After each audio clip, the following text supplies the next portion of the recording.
Hey, this is Sebastian, KB0TTL. I have Jim, N0VQ here. We always like to connect with our customer base here. And for the youngsters out here, just to motivate you, we like to give you our stories. So I have Jim here, N0VQ. So how did you first get started in ham radio? Oh my gosh, this goes back to even the 50s when I was a shortwave listener. And then I got into the Navy, and that put everything kind of on hold. And I got out in '69, and I went ahead and got my novice, and it didn't take long. And I got, I'm an extra now, but it all just kind of flowed pretty quickly. But but I would tell anybody getting into the hobby that that's a good way to start, is just to listen. You need now with the computers you can get on there and hear and see about anything.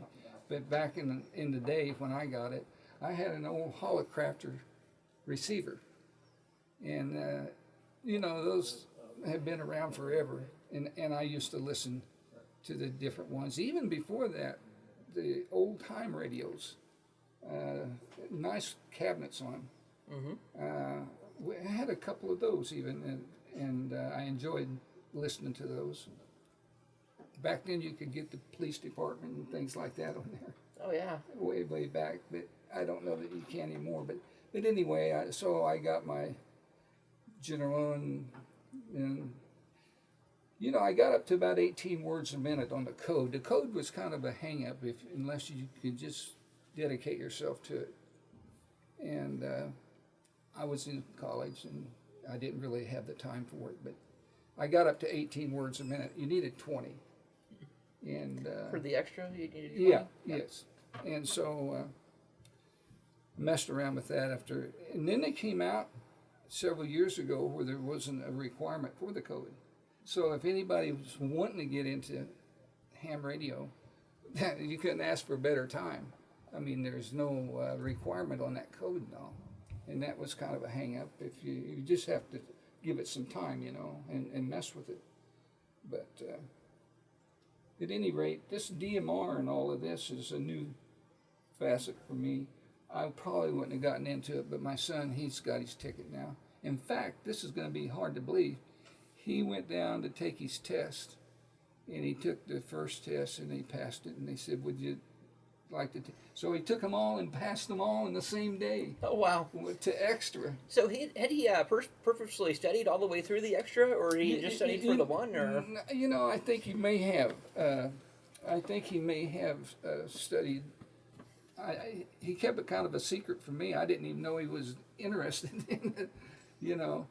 And so he got his extra, and he's pretty bright. He likes computers and what have you, and that's a big asset if you're getting involved. If you've got if you like the computers and things, that kind of anymore, that ties you right in with the radio, particularly. And I do like this DMR and D-Star because it's so clear. The old time radios like the HF, there's so much noise involved, but you get to be where you kind of have selective hearing, and you just don't pay attention to all of the noise. It's building your brain, and but I enjoy listening more than I get on. Actually, I'm so many of the guys. There's so many things with amateur radio that you can get involved with, which I like. I mean, and what's nice about any of them, they got the knob. You can just go to another frequency. Absolutely. And everything is, so. It's not like the old Holocrafters. We had to get it in just right. That's right. Right. I own a few of those Holocrafters, and I have the old 1928 RCA Victor in my living room. Yeah, so you know what I'm talking about, sure. Which are cool restoration projects if you could still find them. Yeah, there's some people that really spend the time on that too. I've been fortunate enough to talk to a couple of them, and they're really pretty good at it, I would tell anybody that's wanting to get involved, this is a good way, this DMR and D-Star, and that is nice because you don't have to strain to understand or anything. It's just like FM radio, really. It's good. It is FM, but it's really clear compared to the old days. So were you a radio man in the Navy then? or- No, you know, I've got quite a different background there. I went in and I had asked to go, I had a year college. So I took their test and they said, well, if you did fine, you can have anything you want. So I said, well, I want to be an electronic technician and on nuclear submarines. So I went out to boot camp in San Diego and I was honor man of my company. And they come up to classification and they said, well, those schools are full now. Oh. And I thought, well, what kind of deal is this? I thought I had all of this in writing, you know. So I told my company commander, and he's busy with trying to get everybody through the school, you know. He said, well, just go pick out something. And the Navy had so many different little ET, I didn't know any of them other than ET. EM for electrician's mate. And so I had to just really quick pick out something just to get me out of there. And so I picked out EM, and I went to the EM school, electrician's mate. And it wasn't really what I had in mind at all. And I would have liked to have been a radio man but your mind's kind of confused and you really have to really run to keep up with everybody on that. But anyway, I went out to, I told this man, he said, well, you did fine in school. I kind of vacillated between 1 and 2 in the school. And he said, well, you know, what would you like to do? And I said, well, sir, I really feel like the Navy lied to me. He didn't want to hear that. But he was a good man. And I said, I think what I'll do is just go out to the fleet with as an EM. And not necessarily give them 6 years. You know, the contract was a 6-year contract with nuclear submarines. And so he said, well, son, he said, you know, everything is going to go nuclear. And he said, you're just in a good position here if you want to make a good career out of something. And I said, well, I think right now I'm just going to go out to the fleet and put in my time and give this some more thought. So I went out to the East Coast. I was on the West Coast. And went to a repair ship. And when I checked the board, they said, you know, we don't really need any EMs right now, but we do need an I-seaman. So I said, hey, whatever you fellas need, I'm happy to help you. So I checked in and was an I-seaman, and I thought to myself, boy, I think I'm wasting a lot of time here. And the collateral duty I had aboard that ship was showing movies. Oh, yeah. To the officer country and also down below. And so I got to kind of know, you don't know them that well, most of the officers, because everybody had a movie they wanted you to get. And so anyway, I went there and I told the personnel man, I said, listen, the only way you could get off, the ship was getting ready to go to the med. And I just really felt like I was kind of wasting my time, you know. Mm-hmm. So I said, if you happen to get a school of some type, that's the only way you could get off. Why don't you let me know? Well, 2 weeks went by, and he called me and he said, you know, this Vietnam thing is just starting, and they're needing people in the aviation field. Would you have any interest in that? And I said, well, I might. So I ended up, I went down to Pensacola. You got to go to board the officers, and they ask you different questions. But I went down to Pensacola and went through pre-flight and what have you. And one of the programs they had in there was electronic warfare officer. And what you get to do is, I went to a squadron in Japan, and it was a reconnaissance squadron. And we flew the periphery of Russia, China, North Korea, and Vietnam. Oh, wow. And this, I checked in there in 1963, I think that was something like that, 63, and I became an electronic warfare officer, and we had two main planes that we flew, the EA-3, which the Navy primarily used that for a tanker on the ships, but this was a reconnaissance version, and we had just banks of receivers in there, and it was a 7-man crew, three, the plane captain, the pilot, and the navigator up front, and there was 4 of us in the back, and we worked the different receivers and watched for signals of interest, and primarily in Vietnam and all, we were particularly interested in the aircraft fire control if somebody was locking onto you. But we gave SAM and MiG warnings out for the pilots there, and we would fly. They'd go out on an alpha strike. Everybody goes in, and we would watch, and you could see the missile come up on your PPI scope. You could see when they turned on their gear, but it wasn't active yet. They hadn't fired the missile, but they just turned it on. So we had code words we could give to the aircraft out there. Be alert. They had, like bluebells red or bluebells yellow, and that would tell the aircraft going in on a strike. Bluebells might be for the missiles today. That there's a SAM missile. It's active now. I mean, it's turned on. Bluebells yellow would tell them it's turned on, but they haven't fired it. And just as soon as they fired their missile, we'd see a series of pulses going to the missile, and that told you that the missile was airborne. Oh, wow. And so I have had several different pilots come up to me and said, were you the operator on board the Deep Sea, that was our call, the Deep Sea aircraft today? And I said, yes, I was. And they said, let me shake your hand. He said, you gave out that warning, and he said, that creates, they jinx real hard, and that way the missile can't track them. I mean, they can't follow them. And so he said, I jinxed that aircraft, and he said, that missile went right up beside me. So that made me feel good that I saved him, but there was so much activity over there that toward the end, I got out in 69, and toward the end, you could give a warning on those alpha strikes. There's so many aircraft, that the whole area was lit up red. I mean, you could give a warning for anywhere in that area, and there was something going on. So your signals of interest that you were hearing were actually telemetry for these missiles? Well, that's what we saw. That's what we saw on our scope.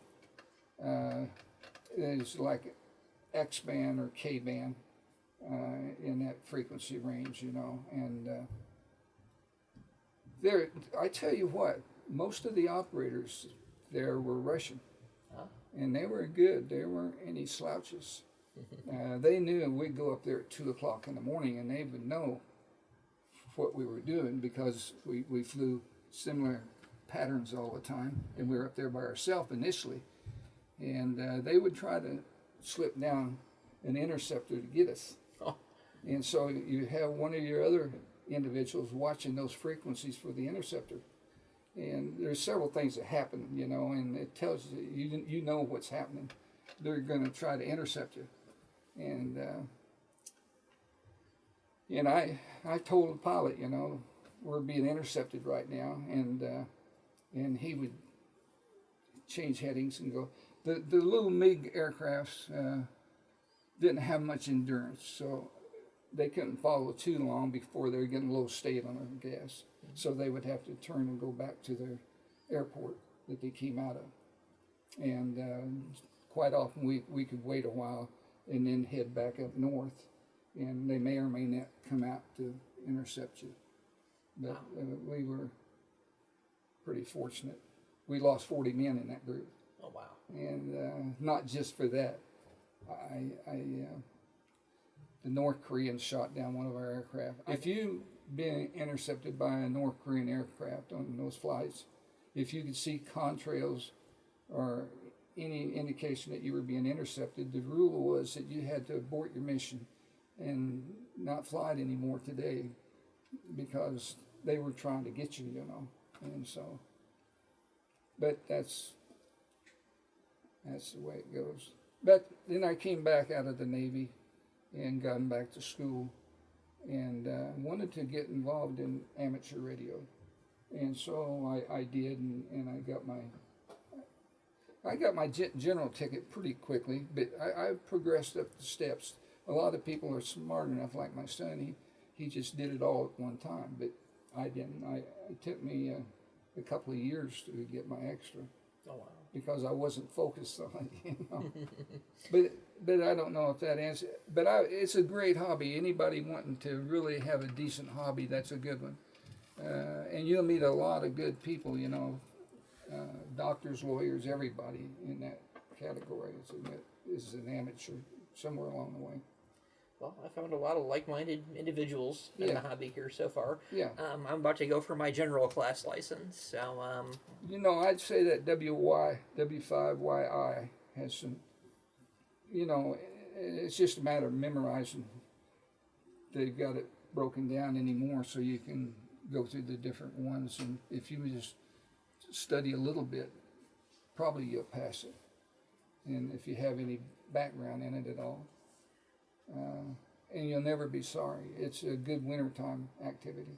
absolutely. You know, Absolutely. sitting there in the fireplace. Had my tech since '95, so general class is just the next step of progression. Plus, I kind of want to get into some HF stuff here at Bridgecom as well. Sure. So, Is Bridgecom going to get involved in HF? Or? hopefully sometime in the future here.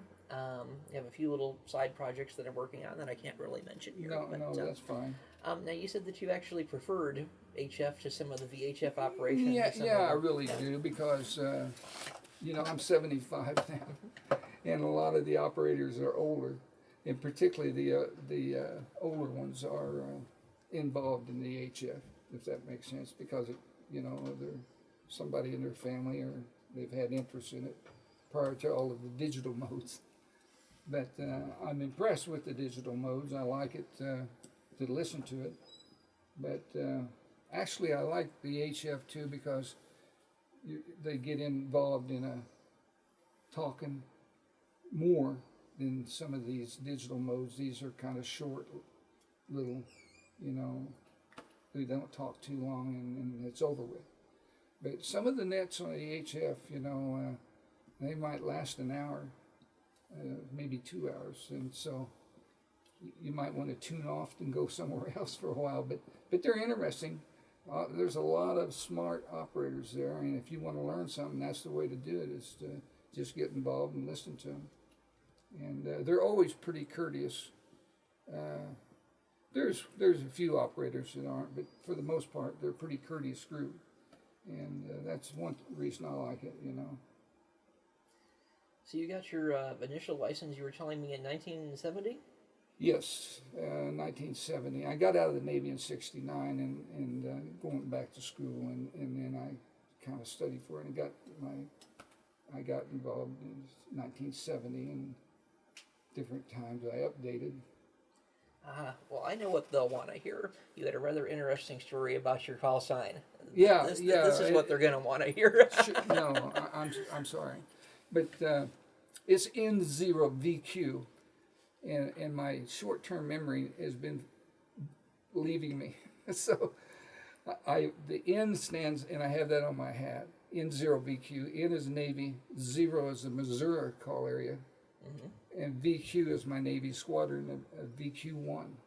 So, and I have run into several people that had been in that squadron, and they asked me about that. So, oh, wow. Yeah, so it was interesting. I'm probably out of time here. No, you're good. Not at all. Not at all. You know, the biggest thing is, and most areas have ham clubs. And I would recommend, if you're interested in that, go to a club meeting a time or two. Absolutely. And listen to the guys. And there's different nets. I enjoy the on Sunday at 1 o'clock. They have for the older people that have the older radios. They have the ones where they meet at 1 o'clock, and they come on board with their different old radios. Oh, yeah. And I'm going to tell you what, you can tell me about all of the new stuff, but they've got their stuff all peaked up, and it sounds pretty darn good. They don't have to be ashamed of some of those older radios. They sound good. Absolutely. Yeah. And it's fun to listen to those and kind of remember years gone by. Well, I'm sort of a hobbyist in all this. I sort of collect older stuff here as well. So, out of all of your older gear, Yeah. what's the most unique thing you got in your shack that you'd like to tell us about? Yeah, well, I have several pieces of older radios. And I was always enjoyed listening when I was getting involved. I could pick out a Drake piece of gear just by the tone quality of it. And it was always fun to see if it was a Drake. And I got pretty good at just hearing the Drake sound. You've heard of Drake. Oh, yes, sure. absolutely. Yeah, and that's a good piece of gear. Swan is a big name of some of the older equipment. And I had a friend back in my hometown that was actually the janitor custodian for the college. And he was in the ham radio. And he's gone now, but it was fun to go over. He was a heavy smoker. The only thing I didn't like about going over to his house, or he's had his ham shack right by his tower out in the back. Oh, yeah. And smoked like crazy, but great man. And you'll run into people and hear them on the radio, and it's fun to hear them and know who they are, and brings back old memories, you know. But I'm trying to think of what people would be interested in to hear. The best thing is to get involved with a club or something of that nature, and that'll introduce you to an area that's going to be of interest to you. You know, everybody's got different interests for the most part. Absolutely. But and then some of the older radios, the name stands out, like Collins. Oh, yes. Even today, the Collins brings pretty high dollar. Very iconic Yeah. brand. And if you listen to them if you have a receiver, it's important to get yourself a receiver so you can hear the different radios and draw some conclusions on your own. But Collins always stands out as a good piece of equipment. Not much more to add, I guess. The biggest thing is get involved and meet some people. Go to the ham clubs, ham meetings, and then you'll develop your own taste. You know what you like. Absolutely. I can't really. There's some of the hams I'd like to see them in a little different light sometimes, but for the most part, they're good people, and a lot of them, probably most of them, are involved in some kind of community service of some type. And where you see these floods and all of this, I can guarantee you there's some ham radios people involved in Certainly. passing communications. So that's good. I mean, that makes you feel good, you know. Certainly. Well, the press hasn't exactly been good as far as that's concerned. I mean, there's a lot of soothsayer websites saying, "Oh, ham radio is out of its time, and there's not that many people doing." Yeah. No, it's full. There's full of it. In fact, one of my friends up in Chicago was a volunteer for the health services up there during the Chicago Marathon, just here as of recent. So yes, I mean, a lot of emergency operations, a lot of community service operations, and as you can see there's here, different nets that concentrate on what you're talking about, and that's what's nice on a Saturday or Sunday afternoon. You can tune across the band and pick up these community service groups and hear what they're doing. So I would say that's important if you're interested in it to listen to the different. As you tune across, you'll see this and that sounds kind of interesting, and write down what time they're on. And you can go to your computer and find most of these and see what times that they're scheduled for their net. And I have never been sorry that I've given it time along the way, you know. me neither. So, you know, it's been interesting to me, and I think most people, if they get involved in it, they would probably be interested. So. Absolutely. And I haven't found any hams particularly that won't help you if you ask them to. They'll be happy to. So. Well, there are plenty of mentors out there, and that's one of the great things about ham radio. Yeah. So I don't know if the biggest thing, look around and find some hams in your area and get involved. Just go to a couple of their meetings. If you get, and I would suggest that you get a receiver so you can tune across the bands and listen to what's going on. And that's the biggest way to get involved with it.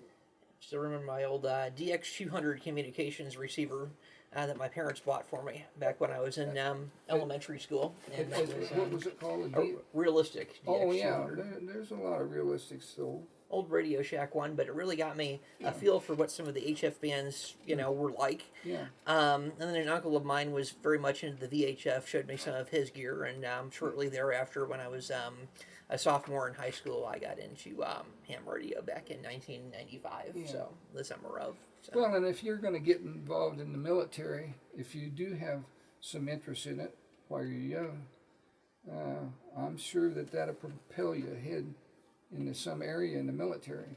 Absolutely. And there's nothing too much wrong with that, So. Well, always good to keep people motivated to get into the hobby, and there's a lot to look forward to. Yeah. Oh, okay. I did buy a rotating dipole, Cushcraft rotating dipole from a fellow ham. He's a doctor, but he moved back to the Philippines. He was out of St. Joe. Okay. Wow. And I ran into him at a couple of ham fests. And he was getting ready to go back home. And I was looking for a little smaller antenna, but this was nice. And he said, I got this rotating dipole, and that's what's nice to go to some of these meetings and things. You'd be surprised what things people have. So is this a multi-band dipole? Yeah. Oh, It'll wow. go I've seen those. Those are so cool. Through 40 meters. But it's kind of small. The wife didn't want a big, I've got a ham shack about 200 feet from the house in a big building. And I got a tri-bander up for it, but it's not a great big one. The wind, you find the wind determines a lot of things that you're going to do, because, both the antennas I like well. One, the tri-bander is made by a company called Mosley, and they over in the eastern part of the state make good equipment, make primarily equipment for the military now, but their antennas are all really good. And Cushcraft's an older name. It's not as old as Mosley, but it's good equipment too.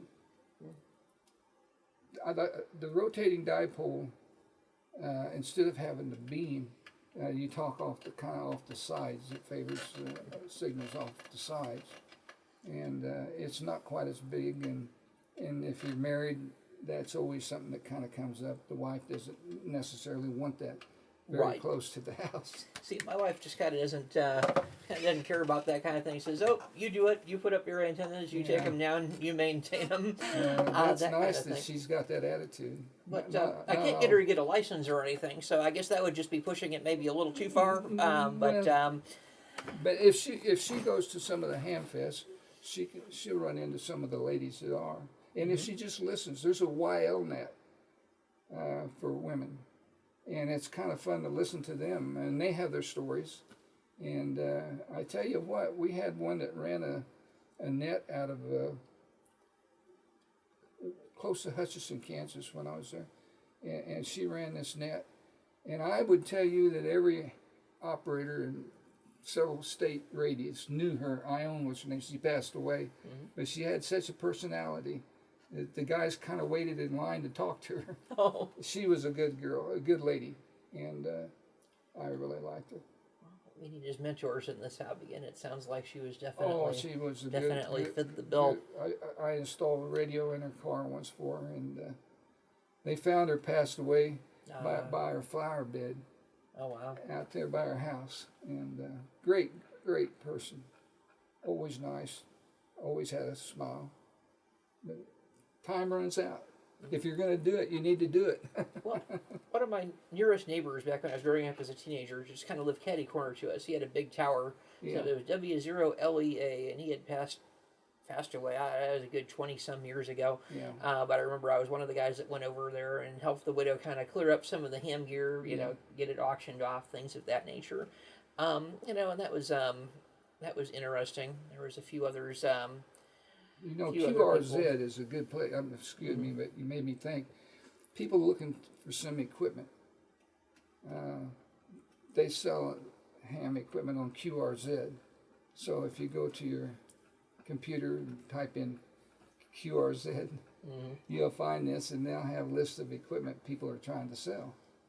And that's not too bad. And QTH is another place on the web that you can find equipment.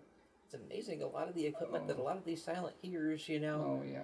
have sitting around, and it's just an inspiration sometimes. It I mean, is. if you're a younger person, you have to be going through these estates and stuff. I mean, just to see. I mean, it's such a part of history. Yeah. I mean, that you can see. But if you have folks that are around you, that are older, that are in the hobby, Yeah. that are still around, go and visit. You'll be glad you did. Spend a few hours, have a cup of tea, talk things over. You'll never find better mentors than the people that have been in this And they hobby. always like to visit. They always like Exactly. to talk. Exactly. I've never met a single one No. that has not been just elated to show off Yeah. And if you this listen, hobby. if you listen to them on the, I get up pretty early in the mornings, and there's always a group that I like to listen to, and I'm amazed at how smart a lot of them are. They're really, really knowledgeable, Absolutely. and it's kind of interesting way to start your day.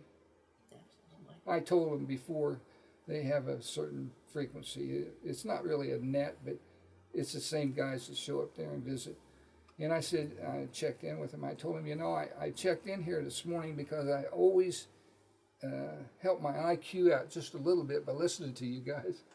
And I said, I don't have a whole lot to add except that you're interesting to listen to. Well, I will not take up any more of this gentleman's time here. No, This is thank you so much. and again, this is Sebastian KB0TTL. And this is Jim N0 Victor Quebec. So thank you so much. If I run across you or if you hear me on, holler at me.